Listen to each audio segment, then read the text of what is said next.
Well, everybody, I'm the odd man out tonight because I can't find my reading glasses, so somebody else gets to read the comments. God, take it away. I liked it so much, I get to play it again. You call it my new toy, you know it, as Candy Ebling would find out. When I get a new toy, I play with it. And when it comes to broadcasting, Oh my I goodness! like to have a I'm great keeping my old comments to myself. playground here. It doesn't matter. It is what it is. Everybody was listening to the music, Jeremy, so whatever you said, I don't remember. Don't care about. Anyways, welcome to another edition of the Sports Exchange. We got a doubleheader tonight.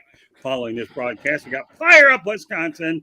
You wouldn't know how much Diet Mountain Dews I had, because if you did, I'd be a whole lot quieter, which that doesn't happen anyways. But meanwhile, this is our March Madness version of the broadcast. So glad to welcome back Will Vogel. Thank you, sir. Glad to be back. Always love talking sports. 365, 24/7, 7 days a week. Well, there you go. Boy, I'll tell you, you're amazing, because I wish the only thing I lasted 30 hours in a row was with the Rolex 24, but this isn't the Rolex 24. We'll get to that another time. But meanwhile, for 43 years and counting, George Eichhorn has been my sidekick. Right, George? Welcome back. Yep. Good to be back, Scott, and welcome to the program. Boy, it was a lot of fun playing that thing twice. So, folks, it wasn't your imagination. It's yours truly, your host here, making sure I got to play it twice. And kudos to Candy Ebling for putting that display together. Chris Pirtle, my good friend, and a big part of this broadcast. Welcome back, Mr. Pirtle. Thank you. Pleasure to be with you, Michiganders.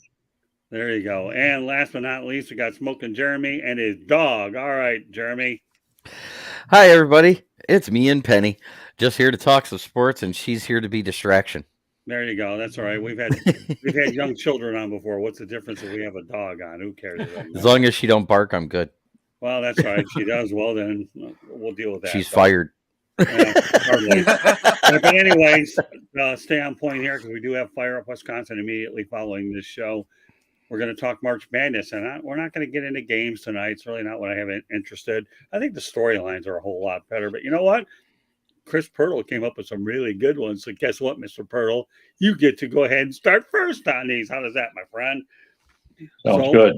All right, John Calipari, what were you telling me the other day when you brought this topic up?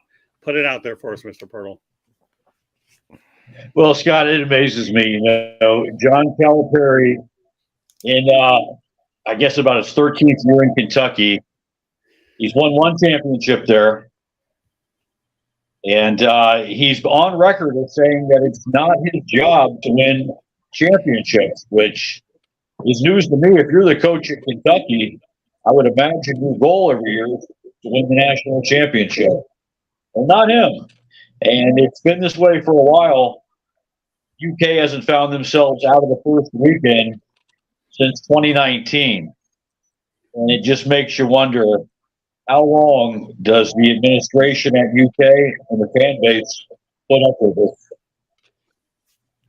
Well, it's an interesting dynamic because, number one, we all know that he won it through the one and dones and the freshmen. So that was initially, and then he got Duke to copy it. And then if that doesn't even, we can take it a step further with the transfer portal. So, maybe the University of Kentucky is a whole lot different. Instead of Adolph Rupp, he wouldn't even think about doing a one and done. But Mr. Calipari figures, you know what? The best recruiting tool I have, and don't kid yourself, this happens a lot in college football, although some of them win multiple championships. Let's produce pro players, and that'll help the recruiting part. Chris, we talked about that earlier in the week. So I don't know whether the Kentucky administration has adapted to the salesman that Calipari is, because he's a good salesman, mind you, of producing pro players. And, nowadays it's hard to win multiple championships. And we'll get to that in a moment, Chris. But think about it, it's a much different thing. Why do you think a lot of these legendary coaches are leaving, like the Boeheims and a lot of the other ones that are no longer here? Because it's hard to acclimate. Where John Calipari, to me, hey, whatever it takes me to win a championship, fine. But he's proven that the consolation prize is producing pros. You agree, Chris? Yeah, certainly is, yeah. All right, Jeremy, some thoughts about this. John Calipari has been a good coach, but he's kind of fell short a few times. Great having the one championship, but he needs to do better if he wants to stay where he's at. Yeah, I'd say so. George? Yeah, and I know I laid out that comparison last week when I was talking about Tom Izzo with one championship, but Tommy's been to so many Sweet 16s, and it keeps his program relevant all the time. It seems like year after year.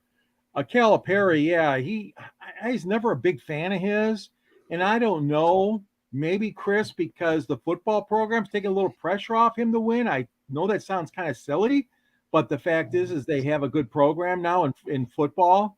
But that being said, I don't like the one and done. I certainly am not a fan of it, but I don't see any way around it. And certainly he's a master of that one and done and trying to produce the best freshman, like you said, Scott, and then going on from there. But I don't know. I don't know what they're thinking in Kentucky. Although the football program is a little bit better, but they still are enamored with Calipari. It seems like.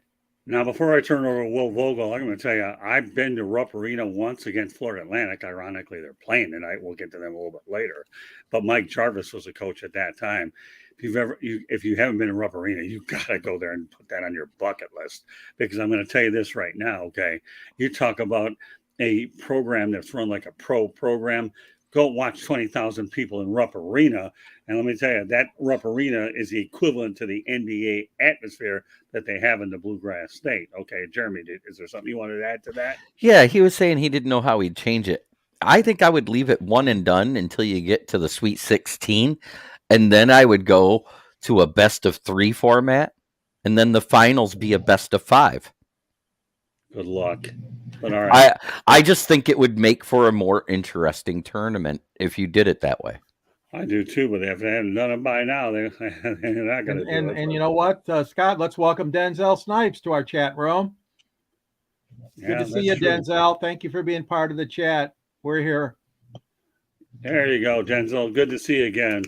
And we enjoyed his participation last night on the Sports Exchange. So good to see you. So, all right, Will, I know you've been patiently waiting. Give us your take on this.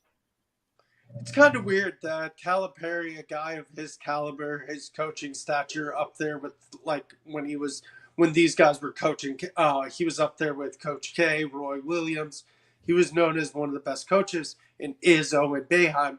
But Bobby one Knight. championship in 13 years, I'm sorry, that's mediocrity. I know you're producing guys who can go to the pros one and done, and having these guys drafted. And it's an honor when you're a coach and you have these guys drafted. But it's weird because Kentucky, you would think, has the standard to win a championship or at least go to multiple Final Fours for multiple years. Like, I know the standard for North Carolina and like Duke and like other Michigan State and like other schools are championship or bust.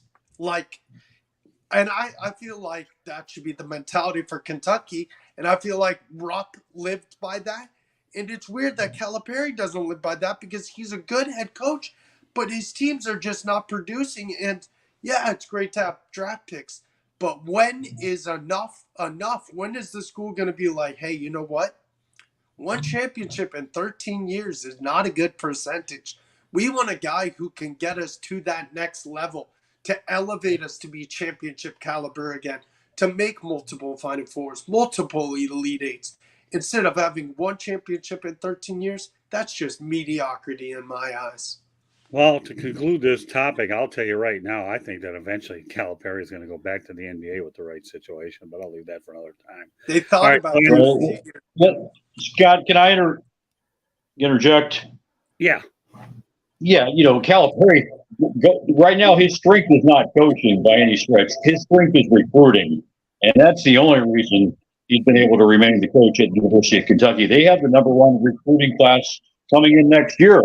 But if there's nobody there to coach that talent, they're going to get the same result. It's interesting. Calipari made this statement in 2015 that it's not his job to win national championships. Could you imagine Roy Williams going to North Carolina and saying that exact same thing? Now, Calipari did say that the year after they went to the title game and lost to UConn, and 2 years previous to that was when they won the championship. So maybe he was feeling a little arrogant at the time, but 8 years later, if you haven't produced anything, it's not a good look. Chris, you're not going to get anybody on this crew to disagree with you there. All right, That's George right. Eichhorn. I want you to read Denzel Snipes' first comment. Yeah, man, that's a lot of basketball, Jeremy, that you're suggesting to add series to the tournament, but it could be NBA prep. They do play 82 games a season. All right, let me go to his other one, and then we'll go from there. All right, he's got another one that I think is pretty cool. So, George, read that again, please. Yep, Will, the same thing you are saying. They are going to do to Mike Tomlin in the NFL and say the same thing. You watch. Okay. Fair comments. That's why they're up there. So, all right. So let's go on to the next topic because it's very related. Kudos to Chris for coming up with this one too. So, all right, Chris, let's take this a step further. All right. Legacy determined by multiple national champions. We'll go down the list. Okay. Bill Self, Bob Knight, Roy Williams, Jim Calhoun, and Billy Donovan. I mean, I'll just say one thing before we go to it. Tom Izzo getting the Spartans to 25 in a row is unbelievable in this day and age. So with that said, Chris, why don't you elaborate on this one as well? Well, I think if you're going to be one of the elite college coaches and look at back in history as an elite coach, you have to have at least two. Bill Self, Billy Donovan, Jim Calhoun with 3, Roy Williams with 3. As we like to say, there's levels to this. And right now, John Calipari, the reality is he's on the same level as Kevin Hawley, Tom Izzo, which isn't a bad place to be in. But Izzo gets more out of his teams than I think Calipari does. Tubby Smith, another one who's won one championship. To me, Calipari, if he wants to be known as an elite college coach, got to win at least 2. Yeah, no debate from me. All right, go ahead, Jeremy. I agree. If you want to be considered elite, going there 25 times in a row is an amazing feat in itself. But he's only won 1, and that was on the bum ankle of Mateen Cleaves. Yeah, well, amazingly, collectively as a program, though, Michigan State's won 2 with Judd Heathcote, Magic Johnson. So at least the program itself has won 2. But yeah, I totally agree with you that Izzo still only has 1. George? I'm not going to come down on Izzo on this one. I know that there's a stature of winning more than 1. I get it. But like you said, Scott, he's gotten them 25 years in a row. AKA Detroit Red Wings making the playoffs. How many years? 25 in a row or whatever it was. Right. He works under tougher circumstances. He's not getting the number 1 recruiting class every year in the Big Ten to come to East Lansing. I'm going to cut him a little bit of slack, and he's been to so many Sweet 16s and Final Fours. Mm-hmm. But I agree. I mean, I know he's not happy. He's not going to be happy until he wins another championship. That much I'll grant you. But I'm not going to put him in a class of a one-and-done coach. No way. Okay, Will, you're up. I agree. Tom Izzo has a lot to work with because look at the Big Ten in basketball lately. Like Maryland was good this year. Michigan's been good in the past. Ohio State's pretty relevant. Northwestern comes out of nowhere, shocks everyone. Like, I agree with George. You have to cut him some slack. The Big Ten this year especially was a lot of fun watching basketball. And in the 90s, it was like Michigan State, Michigan. In the 80s, it was Michigan State. Like, basketball has changed. It's hard to get the top guy every single year, fighting with the UNCs, the Dukes, the Syracuses, the Kentuckys, and other schools like that. So right. I do cut some slack to Tom Izzo as well, because I think Tom Izzo, despite only winning 1 championship and having 25 straight appearances, I think Tom Izzo, hands down, is in a Mount, like, I'm not saying the main Mount Rushmore, but probably the second Mount Rushmore of greatest college basketball coaches of all time. All right. I'll cut Izzo some slack, but I want to focus on the point that Chris brought up. I'm going to evaluate each of the ones that we talked about, Chris. Number 1, we'll start off with Bill Self, and Roy Williams probably should have won one in Kansas, but he didn't. But nevertheless, give Bill Self his due. He has won multiple ones. Bob Knight, I would have loved to have played for him. Well, you couldn't handle Bob Knight because you can't handle me. So, so you can't handle me. So Bob Knight would be 100 times worse than you. Roy Williams, though, to me is a guy who obviously comes from the Dean Smith, coaching tree. Right. And then Jim Calhoun did a great job with Connecticut building that program practically from nothing to what it is. And Billy Donovan, the reason why he did well is Florida's a fertile recruiting ground to get some of the best players. So I can appreciate that. And it doesn't hurt that he learned under Rick Pitino, who probably should have multiple ones, but I would give him an asterisk because he had one taken away from him with Louisville because he couldn't play by the rules, AKA he was a cheetah. No, not a cheetah as in the animal, but, in New England terms, a cheetah. Okay. And Scott, another reason we should cut Israel some slack, it's been 23 years since they won that championship at Michigan State. Yeah. When is the last time a Big Ten team has won a championship? I remember Indiana win in 02. They lost in the title game. Ohio State in 07. They lost in the title game. Yeah. Michigan won in 13. They lost in the title game. The last Big Ten team to win the championship, ironically enough, was Tom Izzo and the Michigan State Spartans 23 years ago. A long time. Crazy. And you got the last word on this subject because yes, we're putting an exclamation point to it. All right. Now, what I'm going to do is this topic here could go forever, but we're not going to. So I'm going to list a bunch of teams with the most NCAA tournament wins without winning a title. And I'm going to ask each and every one of you to pick one or two that could probably break that. Okay. Number one. Okay. What I mean by that is, according to Fox College Hoops, teams with most NCAA wins without a title. I will read down the list, and this comes from Fox College Hoops. I'm going to give each and every one of you just two teams to choose from, and then we'll move on because we have a lot to cover tonight. Well, Chris, I love going to you first, pal. So, all right, Purdue has 44 wins. Oklahoma's got 43. Illinois, 42. Gonzaga, 41. Notre Dame, 40. Kansas State, 37. Houston, 37. Texas, 37. Memphis, 35. And Temple, 35. Okay, Chris, give me two. Two that I'm surprised at, or what? No, in that list, Chris, give me two. Who do you think that could eventually break that route? Was Gonzaga an option? Yeah. Mm-hmm. Okay.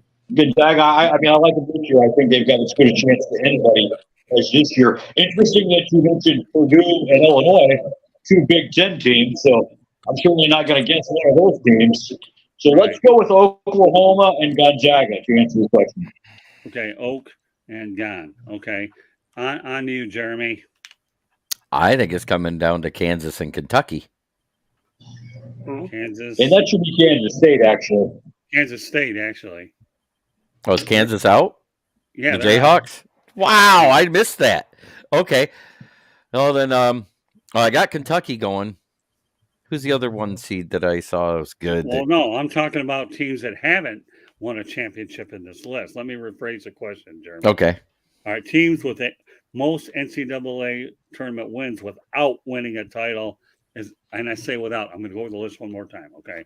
Purdue, Oklahoma. Well, Purdue's got 44. Oklahoma's got 43. Illinois, 42. Gonzaga, 41. Notre Dame, 40. Kansas State, okay, is 37. Houston, 37. Texas, 37. Memphis and Temple. Houston and Kansas State, because Oklahoma can't win, and Purdue is Purdue. So who's the other one? You got Kansas State and who? Houston. Okay, fair enough. Okay, George, you're next. A team that is constantly there. They're always sniffing it, but they just can't do it. I agree with Chris. Gonzaga is my number one choice. And I'm going to go with Houston for my second choice. Houston's got a good team this year. And I'm surprised, Scott, like you said, they have not won it. So I'm going to say the Houston Cougars as my second.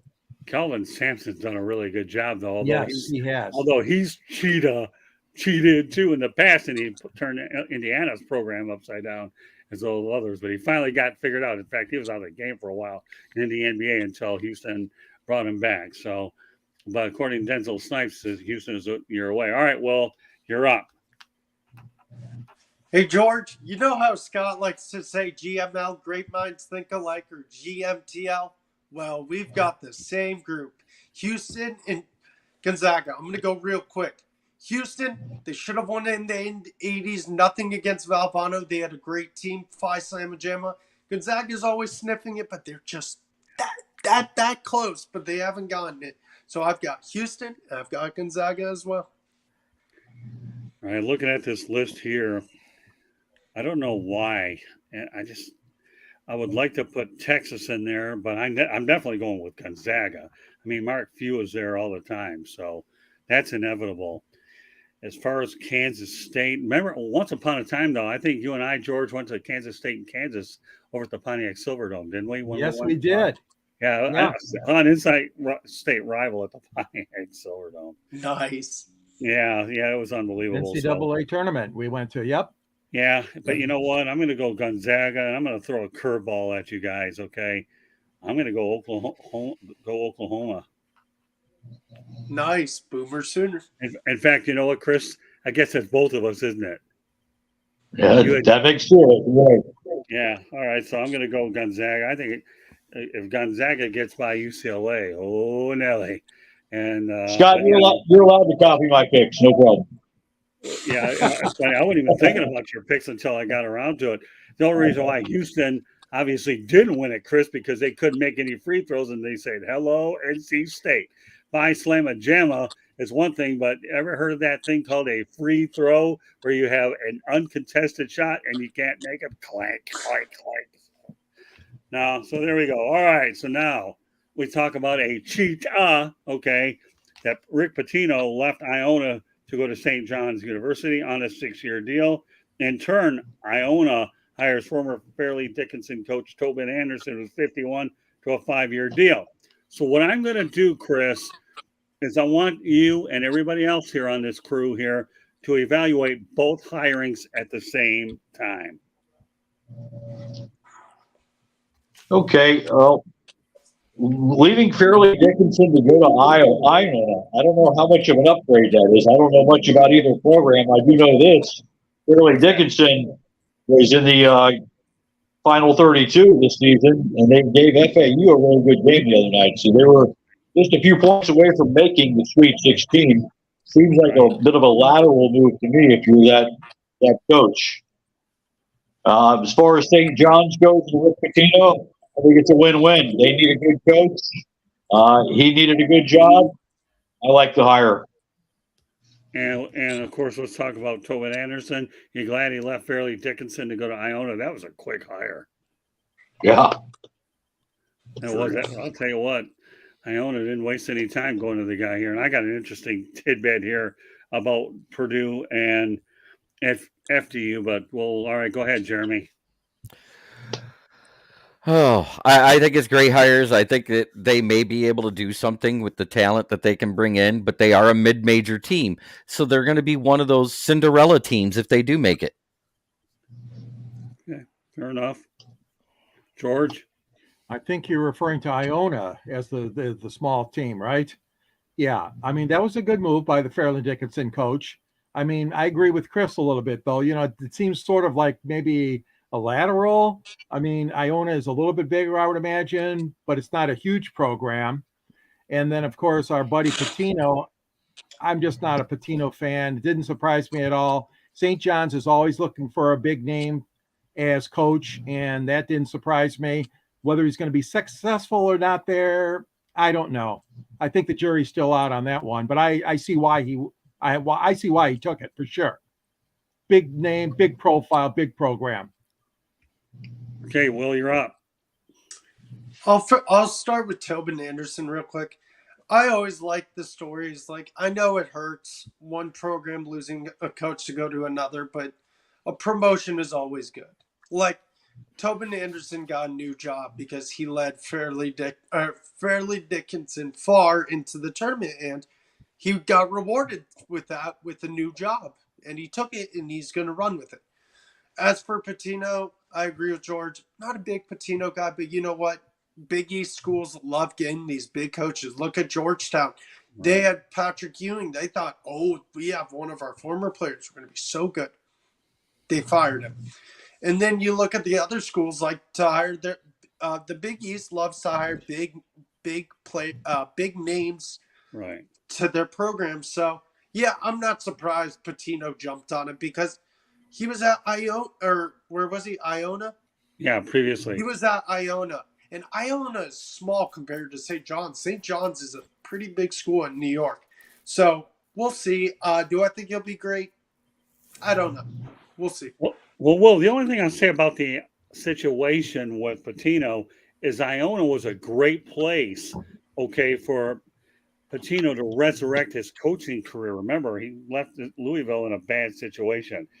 As for Tobin Anderson, I mean, come on. When you see some of these guys at these smaller places, okay, to me, I think it's important to understand that they're going to get hired, like you said, Will. So, I'm happy for Tobin Anderson. The guy's 51. He's got his whole career in front of him as well. And to be able to win with Fairleigh Dickinson, you're doing awfully well to get them there, much less to the final 32, Chris, as you referred to. So, yeah, but here's the thing about Rick Pitino. He did a good job at the New York Knicks. He knows the landscape of the Big East really, really, really well. Okay. And he's a New York City guy. So if you're not coaching the Knicks, you might as well do the next best thing, St. John's University. And yes, the familiarity with the Big East is certainly there as well. So good stuff for you guys. All right. Well, you know what? There are two more topics. And, I know Will texted me earlier about a few predictions. But what I'm going to do is I'm going to go over the updated scores that we have and let you guys predict the other ones since we're in real time here. All right. With that said, according to Front Office Sport, Purdue's men's basketball operating expenses last season was $2.3 million.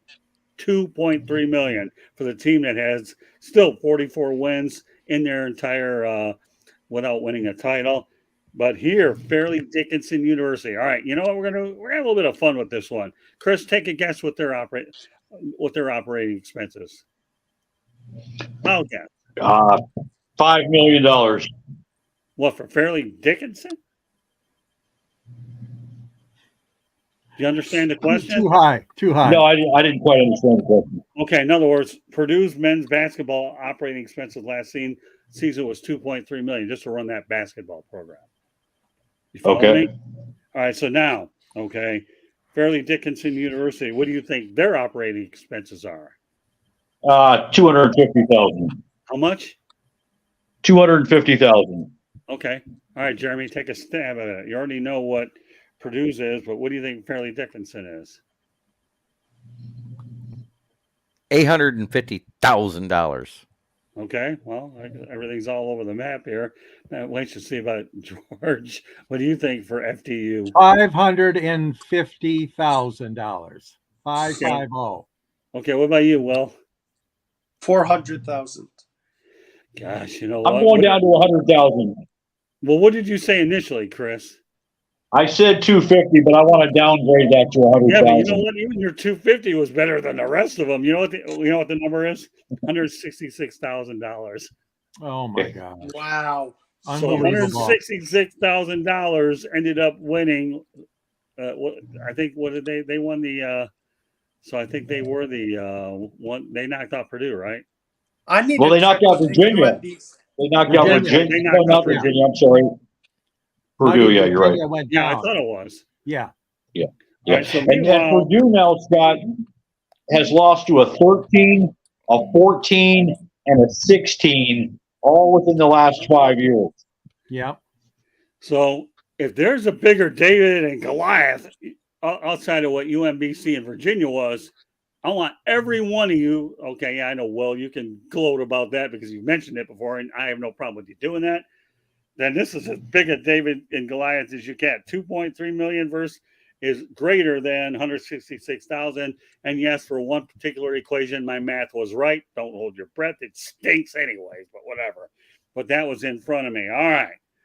One more topic, then we're going to talk about a few games, Will. And the only reason why I'm doing it, because time is permitting us to do so. That's why I don't make any plans. I want to make sure that we are able to take care of the business at hand, and then anything else is all gravy. All right. With that said, speaking of Florida Atlantic University, once coached by Mike Jarvis, okay, they're 33-3. So will Dusty May of FAU get a bigger job? He's been there 5 years. They face the Tennessee Volunteers tonight around 9 Eastern time. Okay, what do you think? Do you think he's going to jump ship, or do you think he might be loyal to FAU? Chris? It's a tough one. 33-3, what a year. Sweet 16, but like everybody jumps. We just saw our friend from Burley Dickinson. So if the right offer comes his way, really. What about you, Jeremy? If he's offered the right price somewhere, he'll be gone. Okay. Fair enough. Well, you talk to keep it simple, stupid, short, and sweet. Jeremy certainly defined that one. Of course, I know he's anxious to get on fire with Wisconsin like Oikhorn, but we're going to have some fun with games in a few moments. All right, George, what do you think? Does Dusty May take the Dusty lead? May is going to stay. Dusty May is going to stay. That's my prediction. Nice. Okay. At least one more season, Scott. I think he's going to stay. What about you, Will?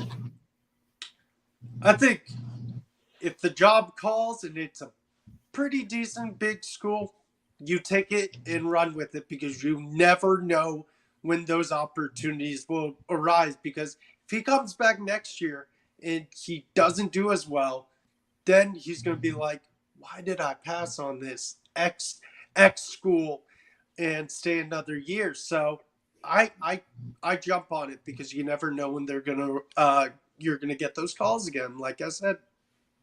All right, well, bear in mind, Florida Atlantic University is jumping up a class here. They're going to the American Athletic Conference, so that's obviously a much bigger change from Conference USA.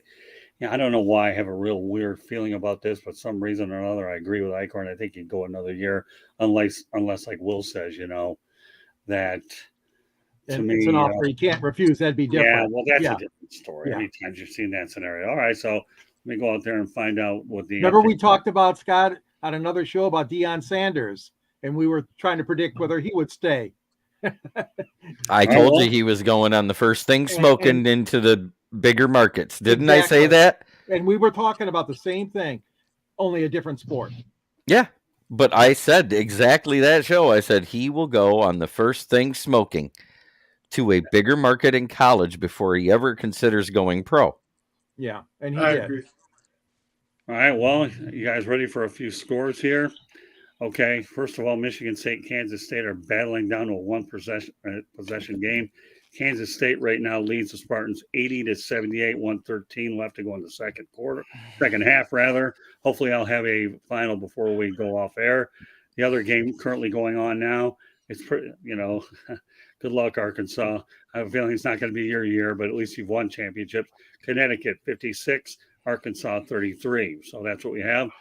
And by the time everybody lets her know how they get out one of these games, we'll go final. I'll bring that out. So meanwhile, tonight's games, and you know what, Will, since you wanted to make predictions, we're going to lead off with you.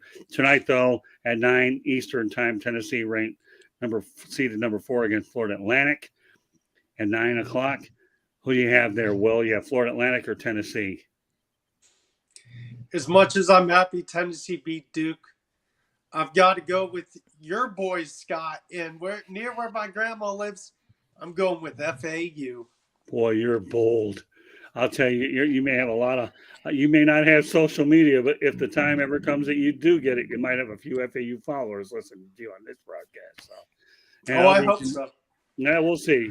Work on the social media first, Will, and don't fall into the old one-liner because God delays does not mean that God denies. Make sure you don't delay on social media, but FAU fans will probably like you. Let's see if we can get another update on that score because now you got me intrigued, Mr. Vogel. All right, where are we at? Well, it's 82-80 now in favor of Kansas State. They've changed a couple of buckets. All right, so as I mentioned, Connecticut 56-33. All right, what do you have there, Jeremy? Florida Atlantic or Tennessee? I think I'm going to go with Tennessee because they're playing well. They usually get to about the Sweet 16 before they fail. So I'm going to go with Tennessee.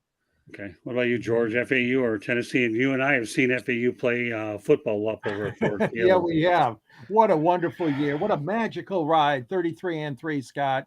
But they're going down tonight to the Volunteers. Tennessee by 5 tonight. And okay, and we have you left, Chris, right? Chris? So go ahead. Yeah, I'd love to be able to say FAU. Scott, it's the first year ever that 2 teams from South Florida made the Sweet 16. FAU and Miami this year. I'd love to say FAU. I can't do it. SEC power rules. Tennessee advances. They may play Alabama in the Final Four. And I'll tell you what, as we see Arkansas winding down here, they're not going to win this game, chances are. But if they would have, this would have been 3 straight years that Eric Musselman would have coached this team to the Elite Eight. As it stands, they're going to make 3 straight Final 16 or Sweet 16 appearances. It just goes to show how pathetic of a job John Calipari does at Kentucky. They need to fire off the quote Eric Musselman, get a real coach in there, and they might be back to winning championships.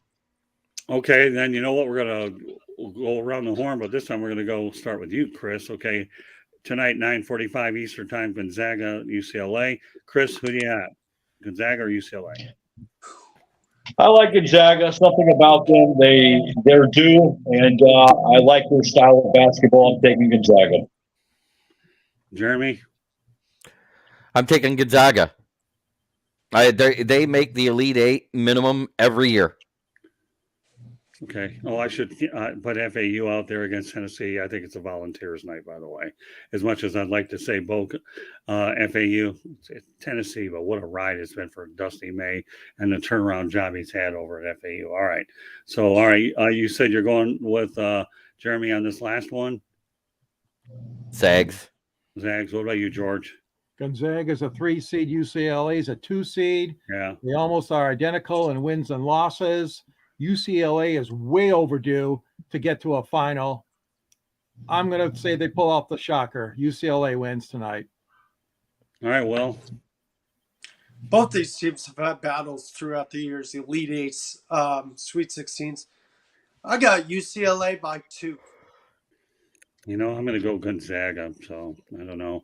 I think they'd like to get off this list that I just read. All right. You know what?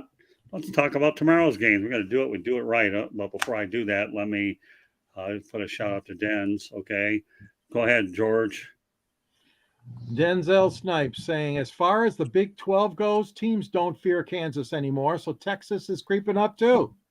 And also he says that Kansas is a year of Houston is a year away. That's my choice for breaking the jinx. Houston was one of my choices. Okay. They may be. Who knows?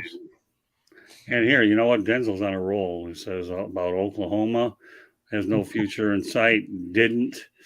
Okay. And then the other part of that is make the NIT trash. Tell me how you feel, Denzel. That's okay. Oklahoma. All right. Well, all right. Let's go on to. No, that's funny. Jeremy, don't force me to lose my hat again. Okay. Breaking news, Scott. They are going into overtime. Michigan State and Kansas State. Wow. First yeah, 5 minutes ago. The tournament, isn't I'm not prolonging the show 5 minutes, but no. They're not done. So Candy Ebling, look at that, overtime. Candy Ebling with her crack update. She's getting warmed up. Fire up, Wisconsin. All right. Tomorrow night, okay, we're going to lead off with Mr. Vogel. I'm going to give you 4 games, and you're going to start off with San Diego State, number 5, versus Alabama. Who you got, Vogel? You got to go Alabama. They have the best player in the country, Brandon Miller. Give me Alabama. Okay, next, you got Miami, Florida against Houston. I've got Houston. Sampson's a hell of a coach. It's going to be a good game. Miami is a really good ACC team, fought with Duke all year, but I've got Houston. Okay, and the batter of tons. Got Princeton versus Creighton, okay? Princeton is 16 and Creighton 5. So, all right, well, what do you got? I've got to go with Coach McDermott and the Creighton Blue Jays. And finally, Xavier and Texas, okay? What do you got there, man, that's a good one. Big East versus Big 12. Both have had great years. Both play in really tough conferences. I think the Longhorns have it. I got Texas. Okay. All right, George, you're next. All right. Repeat them again. Sure. San Diego State against Alabama. Alabama, all the way. Miami against Houston. Houston, the Cougars. Okay. Princeton against Creighton. Yeah, Princeton's like a Cinderella team to me, but Creighton's going to come up with that win. Do you know what their nickname is? I forgot. I knew I'd get you on that. It's the Blue Jays. You just said it. You just said it. And Will, you just said it. Yeah. Okay. Yeah, I've George seen him play. Eichhorn had a AARP moment. All Yeah. right, I'm Xavier sorry. had X AARP is moment. going down. X is going down. It's okay, George. It's So okay. you're going with it. So you're going with Xavier. No, I'm going opposite Xavier. So you're going with Texas. Texas Longhorns all the way. Well, if you can't go opposite one, it's either A or B, not neither of the above. It's Texas. I think my picks are the same as Will's. Well, don't They worry are. about it. Don't worry, it's all recorded if it isn't. So GFL, and great live for minds that think matter. alike. And I haven't even give up the intro yet, but I'll do that. In fact, I'll actually do that right now. Just so everybody know here, since we're having a whole lot of fun on the Sports Exchange, that the audio version of the Sports Exchange can be heard on iHeartRadio, Apple, Spotify. You finally caught me. Stitcher podcast. You guys are killing me. Please hit the red subscribe button on YouTube, South Florida Tribune. We're striving for 1,000 subscribers. No, you don't have to go ahead and tell me the other stuff because we even put it in there where I can read it now. All right. Please also comment, like, and share the broadcast. Want to be a guest? Send topic ideas to South Florida Tribune at gmail.com. If you want to advertise, call 954-304-4941. We are live, as Brent Musburger would say, but not on Facebook, LinkedIn, Twitter, or YouTube. But I had to get the live part out there anyway. So, all right. All right, Jeremy. Since everybody got lost in the 4 games, I'll bring it back. All right, Jeremy. Steve Fisher's old school San Diego State against Alabama. Alabama. Okay, I like your orders. All right. Miami against Houston. Houston. Okay. Princeton against Creighton. Creighton. Okay. Last but not least, Xavier in Texas. Texas. Okay. All right, Wow. Chris. Chris, you're next. Okay. San Diego State- Alabama, SEC power. They used to be I'll a read it football to school. Now they're a basketball school. Here, let me read them to you. I've been consistent with everybody else. I'll do it to you. All right. San Diego State against Alabama, Chris. SEC, Alabama. Okay. Miami against Houston. Miami gets the upset. One South Florida team has to make the Elite Eight. Princeton and Creighton. Creighton, the Blue Jays. Yeah, George. Just remember, you'll be quizzed on their nickname the next time. Okay. Blue Jays. Yeah, okay. There's a team in Toronto called the Blue Jays. Oh yeah. I think And by I've the heard way, about it. George, you know where they're located at? Creighton? Rogers Center in Toronto. No, I'm talking about the Creighton Blue Jays. No, where are they at? They're in Omaha, Nebraska. Just so you know. Okay, Xavier in Texas, Chris. Yeah, just take 80 westbound, George. George Eichhorn is rarely wrong, but he was wrong about this game. X doesn't go down. Xavier gets the win. And also, Scott, drop the X on that. It's just Xavier. A team from Cincinnati hasn't been to the Final Four since 1992 when Nick Van Exel and the UC Bearcats went there. I'm predicting Xavier gets the victory tonight, beats Miami on Saturday, and advances to the Final Four. Wow. Oh, man, look at this guy. All right, well, I guess I'm up next, okay? You are. It's pretty hard to go against Alabama, so I'll stick to that, although I wouldn't be surprised to see San Diego State give them a run for their money. But I'll go with Alabama. But you know what, Chris, you're not the only one that thinks Miami. Miami gave Indiana a beat down like no other. And I'm going with the Hurricanes. And by the way, I should be out in Miami. I'm hoping to, help permitting, to do their pro game out in Coral Gables. But I'm going to go with Miami over Houston. Houston's going to have to wait another year. Princeton against Creighton. Okay, we have a Tigers and a Blue Jays sighting, not in Major League Baseball, but on the hardwood. I'm going to go Creighton, and I don't know why. I have sympathy for Texas, so I'm going to go Texas over whatever you want to call it, Xavier, Avier. I don't even care what it is. So, and no, I'm not giving you a Final Four pick because you know what? We could do it next week. Got to leave a little bit out there. So, Mr. Pirtle, you better go out there and write down what your final pick is so you can reinforce it next week. It may not be a standalone show, but we will talk about Final Four picks. I like your premature guts, knowing that these weekend's games haven't been completed, but good stuff, right? Every one of you guys. So, I'll tell you what. Yes, Will, every now and then we can bring up games, but as we all know, the main objective here is to make sure we cover everything at first. Lesson to be learned, teaching moment. No reason for you to have a heart attack because too many people do it anyway. So Will Vogel, we're trying to mentor him, okay, to not act like Aaron Rodgers, because he does the word relax in ways I've never seen it. But we need to make sure we instill, it's a veteran crew, that Will Vogel has a Lion King.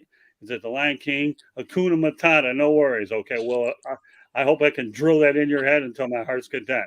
But that said, I'm just hoping I did good tonight for this tryout.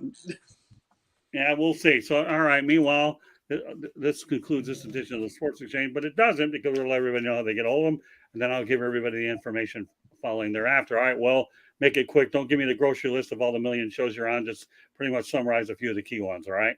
I'll just say the main one I'm on. I'm on Basket Bros with Scott, Jacob, Denzel, Dom, and Jacob, and occasionally George Eichhorn. So, yeah, find us on Sunday nights on Sideline Sports. Right, and do a good job filling in when we need you every so often. You're our pinch hitter here on our shows. Good stuff. You've come a long way from where you were at. It's always good to see progress, right, Chris? Because obviously, you and I have seen a lot of young broadcasters like George. And the main thing is it's all about progress. As we're in Canada, they'd say progress. Okay, but whatever. All right, Chris, let everybody know how they can get a hold of you. You can follow me on Twitter at Vero Sports, or you can look for me on Facebook, Chris Pirtle. Very good. All right, Jeremy, you know the drill. You can find me on the SouthFloridaTribune.com underneath the Motor City Tribune heading, or with their list of authors with great guys like Scott Morganroth and George Eichhorn and myself, Jeremy Ballrick. You can also find me on the South Florida Tribune channel any night Scott needs me. It could be on Inside the Pigskin, could be the Sports Exchange, could be Fire Up, whatever. I can be there. Then you can also find me on my channel, Kneecap Biting with Smoking Jeremy B, where I talk about the NFL every other Wednesday during the off season, and every Friday I do the Detroit Lions Fan Cave chat. Stop in, check me out. I'm on Twitter, I'm on Instagram, and I'm on Facebook, and Gmail. It's smokingjeremyb@gmail.com if you ever want to come up with a topic about either the NFL or the Lions, just to talk football. All right, George, you got a book to promote, right? I do. It's called Detroit Sports Broadcasters on the Air, and we cover a lot of basketball in here as well. Kelly Chapuka's in there, and George Blaha, and Dick Vitale. Detroit's contributed quite a few to the broadcast ranks in basketball. And Scott Morganroth, our host of this program, is in there interviewing Muhammad Ali and Jimmy Connors. There's a link to the book, to buy the book, on the South Florida Tribune. I also write for the Motor City Tribune. I write for the Detroit Monitor, and I'm also a part of the 108 Stitches program and Fire Up Michigan as well. Looking forward to Fire Up Wisconsin after this one, Scott. You can reach me at gicorn@yahoo.com or on Facebook. Look for me under my name, George Eichhorn. Thank you. All right, so you know what, Jeremy? You're going to read the ticker, but I'm going to let everybody know there. Oh, my God, really? Yeah, you're going to make me handle it. But hold on, I'll let everybody know on Twitter if you want to find me at Tribune South on Twitter as well. And also www.southfloridatribune.com is a website. Kudos to Candy Ebling. She does a remarkable job putting it together. I need to save my voice. So then again, I have no excuse because Eichhorn and Jeremy get to use theirs too later. So I'm dragging these two guys over with me to Wisconsin. We have a one-way ticket over there, okay, through StreamYard and all this other good stuff. All right, so yeah. Go ahead, Jeremy. I'll wait for you. I'm waiting for the ticker to get to the beginning because I don't know it by heart yet, but I like mouthing it when you talk. You've been with me long enough. Hey, the ticker is what it is. All I can tell you right now. It's pretty cool to actually go out there and be able to see games in real time and do all that business. So, Now, I'm straining, so if I mispronounce something, it's because I can't read it. The audio version of this show can be heard on the iHeartRadio, Apple, Spotify, Google, or wherever you get your podcasts. Please hit the red subscribe button, like, comment, share on YouTube, South Florida Tribune channel. We're striving for 1,000 subscribers. Please also comment, like, and share the broadcast, want to be a guest, send a topic ideas to southfloridatribune@gmail.com. If you want to advertise, call 954-304-4941. We are live on Facebook, LinkedIn, Twitter, and YouTube. Very good. There you go. That Good wasn't job. too hard. Good job. But meanwhile, It read like stereo Japanese instructions. Oh, is that right? Yeah, because everything was blurred. I was guessing. Oh, you're doing good. Hey, listen, you know what? We're going to leave everybody on this note here with our promotional video to give you an idea how many different shows we have, because we have a lot of them, and one of them will be on in approximately 15, 20 minutes. So meanwhile, on behalf of Will Vogel, George Eichhorn, Chris Pirtle, Smoking Jeremy B., and yours truly, the Motor City Madmouth, my name is Scott Morganroth. Thank you for joining us on this edition of the Sports Exchange. I have a bunch of episodes coming up next week, so go out there, and if you subscribe, you'll get the notifications about who's on deck. So we'll let you go out with our incredibly up-to-date video. Thanks to Candy Ebling, and we'll catch you the next time. Good night, everybody. Good night. Don't forget.